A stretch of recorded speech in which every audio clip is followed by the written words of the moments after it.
The night before our wedding, my in-laws locked me in a hotel room and took my phone, smirking, "This is for his own good." I thought no one would find me, until the door burst open. My fiancé stood there, eyes blazing, and whispered, "I knew they'd pull something like this." What happened next left his family screaming. I never thought something like this would happen to me. I hear about controlling in-laws. I read those horror stories online. But I always thought, wow, at least I don't have to deal with that kind of nightmare.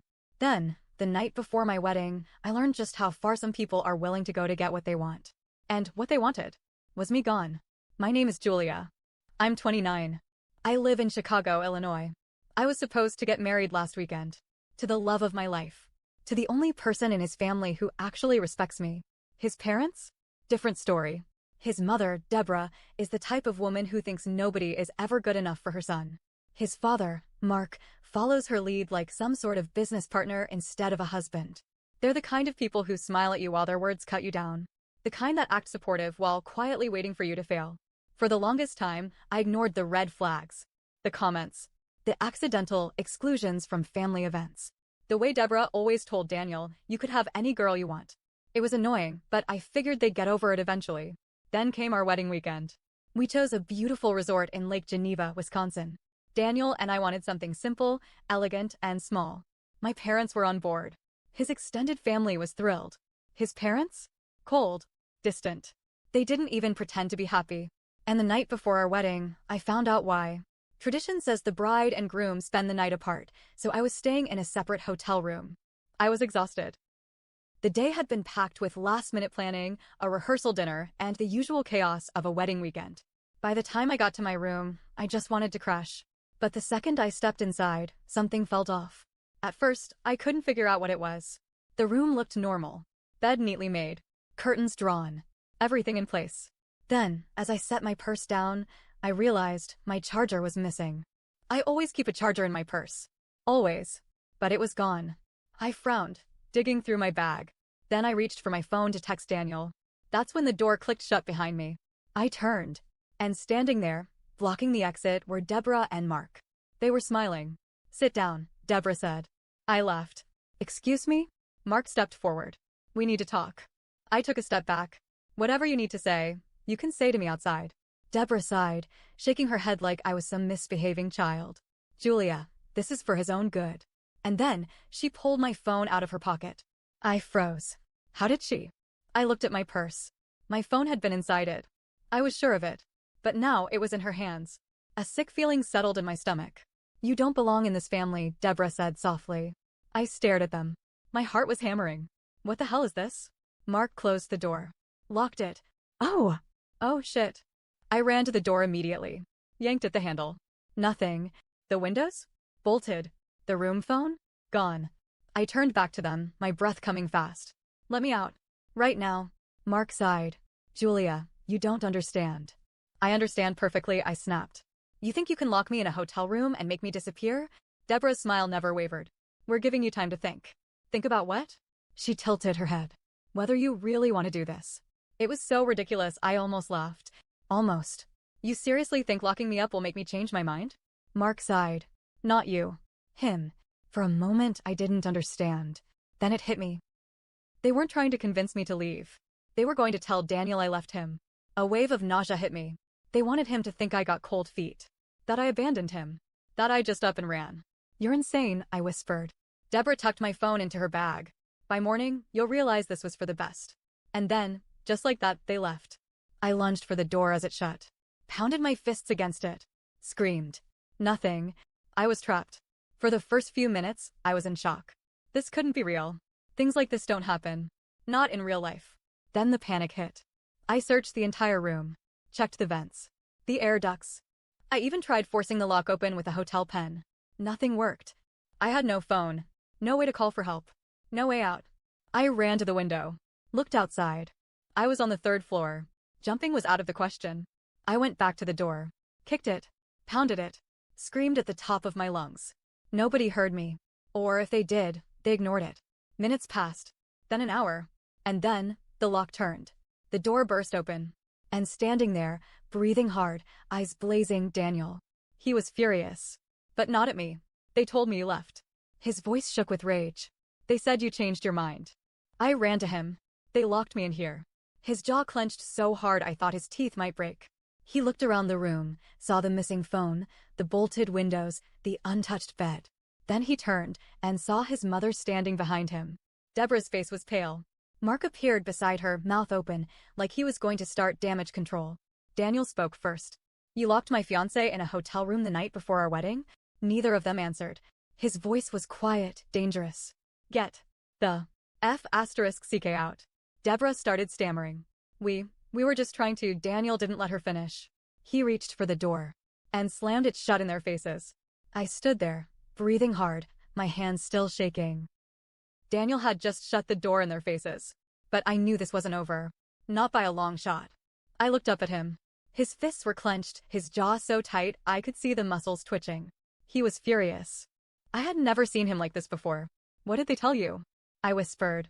Daniel let out a sharp breath, running a hand through his hair. "That you panicked. That you got cold feet and left. They said you didn't want to embarrass me by calling off the wedding in front of everyone." I stared at him. "And you believed them?" He flinched. "Just a little." "No, not really." Something felt off. Mom was acting weird. But then she showed me a text from you. My stomach dropped. "What text?" Daniel pulled out his phone. Showed me the message. It was from my number. "I can't do this. I'm sorry. Please don't come looking for me. I need to be alone." I felt sick. "That's not me." My voice was shaking. "I didn't send that." "I know."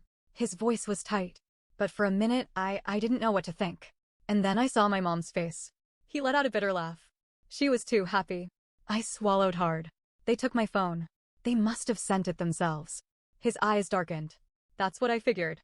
So I went to your room. Knocked. No answer. I called your phone. Straight to voicemail. Then I went downstairs and asked the front desk for a key." I grabbed his arm. "Wait, they just gave you a key?" His face twisted. No, my heart pounded. "So how?" Daniel glanced at the door. Then back at me.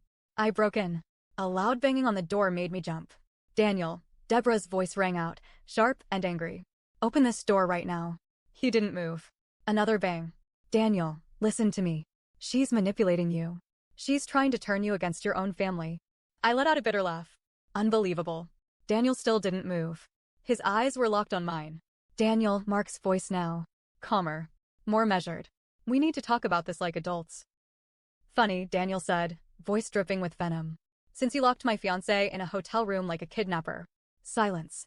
Then Deborah's voice again. Desperate now. "You're making a mistake." Daniel exhaled slowly. Turned to me. "Do you want to talk to them?" I wanted to scream at them. But more than that, I just wanted to get the hell out of there. "No," I said. "I just want to leave." He nodded. Then he walked to the door, swung it open, and looked them both in the eye. "My fiancé and I are leaving. You will not follow us." His voice was calm. Ice cold. "And tomorrow? Don't bother showing up to the wedding." Deborah gasped like he had just hit her. "You don't mean that." "Yes," he said. "I do." Mark took a step forward. "Daniel, think about what you're doing." Daniel slammed the door in their faces. Then he turned to me, grabbed my hand, and pulled me out through the side exit. We were gone. We spent the night in a different hotel. Just the two of us. No family. No drama. I didn't sleep. Neither did he. We lay awake, staring at the ceiling, my heart still racing. Then at 3 a.m., Daniel's phone buzzed. It was his brother. Daniel read the message. His whole body went rigid. "What?" I whispered. He turned the phone toward me. It was a photo. Of his parents. Sitting in the lobby of our wedding venue. Waiting. My stomach twisted. "They're not going to leave." "No," Daniel murmured. "They're not." We sat in silence for a long moment. Then he looked at me. "I have an idea." And when he told me, I almost felt bad for them. Almost. Daniel sat up, his eyes locked on the glowing screen of his phone. His parents were sitting in the lobby of our wedding venue, like vultures waiting for something to die. I could barely think straight. "What do we do?" His jaw tightened. "We ruin them." I blinked. "What?" Daniel turned to me, voice low and steady. "They think they can manipulate me. That they can just erase you from my life. They tried to trap you, they lied to me, and now they're sitting there, waiting for me to come crawling back." His fingers curled around his phone. "They want control? Let's make sure they lose everything." I stared at him. "How?" And then he told me. It was risky. It was dramatic. It was perfect. At 6 a.m., we drove back to the venue. The sun was just coming up. The parking lot was mostly empty, except for a few cars. The place looked peaceful. Quiet. Inside, I knew it was anything but. Daniel squeezed my hand as we stepped through the front doors. And just like that, his mother was on us. Deborah shot up from the lobby chair, eyes bloodshot, hair slightly disheveled like she'd been up all night. Daniel, she gasped, rushing toward us. Oh, thank God. I knew you'd come to your senses. Daniel didn't say a word, just stared at her. Mark stood up slower, adjusting his jacket, trying to act calm. Son, we need to talk about this. You're being emotional. Deborah reached for Daniel's hand, like she was about to physically take him away from me. That's when Daniel stepped back. No, Deborah froze. What? No, he repeated. I didn't come here to talk. He pulled out his phone. I came here to make sure everyone knows exactly what you did. And then he hit play. Deborah's voice filled the lobby. This is for his own good. You don't belong in this family. By morning, you'll realize this was for the best. Mark's voice followed. Not you. Him. We need to talk about this like adults. The security camera footage. Daniel had gotten it from the hotel. Every word. Every smug smile. The moment they took my phone. The moment they locked the door. And now? It was playing on speaker. In the middle of the wedding venue. In front of guests. Because, oh yeah, people had started arriving. A few of my family members. Some of Daniel's cousins. A couple of groomsmen. All watching. Deborah's face drained of color. Turn that off. Mark lunged forward like he was going to grab the phone. Daniel didn't flinch. Instead, he looked up. Right at the venue manager. Do you really want people like this in your establishment? The woman, mid-40s, sharp suit, didn't take sh*T from anyone, folded her arms. Not particularly. Then she turned to security. And just like that, Daniel's parents were escorted out. Deborah's shrieks echoed through the lobby. Daniel, we're your family. Mark's voice was lower, but meaner. You're going to regret this. Daniel stood there, completely still, as his own parents were thrown out of our wedding. Then, finally, he turned to me. Are you okay? I took a breath. A deep, shaky breath. And then I nodded. But I knew, this wasn't over. It should have ended there. But people like Deborah and Mark? They don't just walk away. The wedding was set to start at noon. Guests were arriving. The energy was shifting. People were buzzing about what had just happened. And then, at 11:30 a.m., a cop car pulled up. I was in the bridal suite when one of the groomsmen, Lucas, came running in. You guys aren't gonna believe this, he panted. Daniel and I looked at him. Your parents, Lucas gasped, hands on his knees. They called the police. I felt cold. What? They're outside right now, Lucas said, saying they need to report a kidnapping. We rushed outside. Sure enough, there was a cop standing there, notepad in hand, listening as Deborah dramatically sobbed about how her son was being held against his will. I wanted to laugh. Instead, I looked at the cop. Officer, I promise, nobody is being kidnapped. Deborah spun on me. She's manipulating him. She locked him in a room all night, convincing him to turn against his own family. Oh, the irony. Daniel stepped forward. I am a grown man, he said slowly. I am here by my own choice. Nobody has forced me to do anything. The cop frowned. Sir, just to be clear, you're saying there's no kidnapping happening here? Daniel sighed. The only person who was locked in a room last night was my fiancé. By them. The cop blinked. Deborah made a strangled noise. That's ridiculous. And then Daniel did the one thing that shut everything down. He pulled out his phone and showed the cop the video. The same one that got them kicked out earlier. The cop watched it all. Then he turned to Deborah and smirked. So, he said, flipping his notepad closed. About this kidnapping you were reporting. Deborah's mouth snapped shut. The cop looked at Daniel. Sir, you want me to remove them from the premises? Deborah's face twisted. You wouldn't dare. Mark had gone silent. He knew. They'd lost. Daniel looked his mother dead in the eye. Yes, get them out of here. The police officer wasn't interested in playing Deborah's games. After watching the security footage, after hearing Daniel himself say he wanted nothing to do with them, it was clear to everyone she had lost. But Deborah? She wasn't going down quietly. This isn't over, she shrieked as the officer motioned for them to leave. Daniel, you don't understand what you're doing. She's poisoning you against us. Mark, who had been silent this whole time, finally snapped. Stop it, Deborah. Deborah turned to him, shocked. Excuse me? Mark let out a bitter laugh, shaking his head. You're embarrassing yourself. Her mouth opened, but no words came out. I told you this wouldn't work, he went on, voice cold. I told you months ago that if you pushed too hard, you'd lose him. But you just had to be in control. Deborah blinked. For the first time since this entire disaster started, she looked small. But then, just as quickly, her face twisted with anger. Don't you dare blame me for this. She whirled back to Daniel, her voice sharp with desperation. You're a son. This girl, she's just a phase. A mistake you'll regret. I felt Daniel's hand tighten around mine. But his face was calm. No, Mom, he said softly. You're the mistake. It hit like a slap. Deborah actually stumbled back. I had never seen Daniel this way before. He was always the one who tried to keep the peace, the one who brushed things off, the one who told me, that's just how they are. Not anymore. Deborah let out a sharp breath. Then her expression hardened. You'll regret this. Daniel tilted his head. Will I? Her lips pressed together. And then, with a stiff turn of her heel, she stormed away. Mark hesitated for half a second before following. But just as he passed Daniel, he muttered, You really think you can cut us out forever? Daniel didn't even blink. Watch me. And just like that, they were gone. The second they were out of sight, it felt like the entire venue exhaled. The guests who had witnessed the chaos started murmuring, whispering to each other. Some shook their heads. Others looked relieved. Then Daniel turned to me. Are you okay? I was shaking. My body's still full of adrenaline. My head still spinning from what just happened. But then I looked up at him, this man who had chosen me over them, who had stood up for me when it mattered most, and I realized something. For the first time all day, I felt safe. I nodded. Yeah, I am now. Daniel exhaled, like he'd been holding his breath for hours.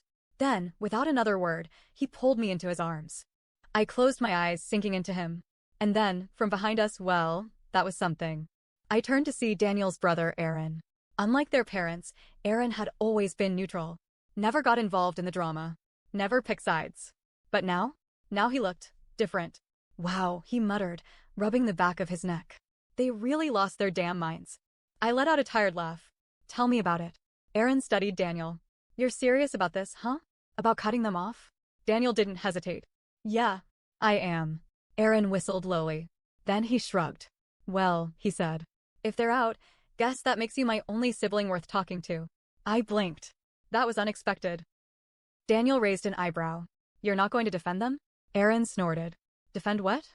The fact that they kidnapped your fiancé and tried to ruin your wedding? No thanks. He shook his head. They've always been like this. This time, they just went too far. Daniel studied him for a long moment. Then, slowly, he nodded. Aaron clapped him on the back. Guess I'll see you at the ceremony then. And with that, he walked off, leaving us standing there. Daniel turned to me, eyes searching. Still want to get married? He murmured. I laughed. A real, genuine laugh. After everything, after all this insanity, he actually thought I'd have doubts? I reached for his hand, lacing our fingers together. More than ever. After all that, we still got married. And it was perfect. No tension. No stress. No toxic people lurking in the background, waiting to sabotage us. Just love. Deborah and Mark? Nowhere to be seen. They didn't call. They didn't try to show up. They were gone. And honestly, I didn't miss them. 2 weeks later, Daniel got a letter. From his parents. A last-ditch effort to guilt him. I expected something dramatic. A sob story. Some manipulation. But what did Deborah write? I hope you realize what a mistake you've made. You'll come crawling back. You always do. I read it once. Then I read it again. And then I laughed. Daniel did too. Because for the first time in his entire life, he was free. And he had nothing to go back to. Looking back, I should have seen this coming. The warning signs were there. But in a way, I'm glad it happened. Because it showed me who Daniel really was. Who he was willing to fight for. And at the end of the day, it wasn't his parents. It was me. And that made it all worth it.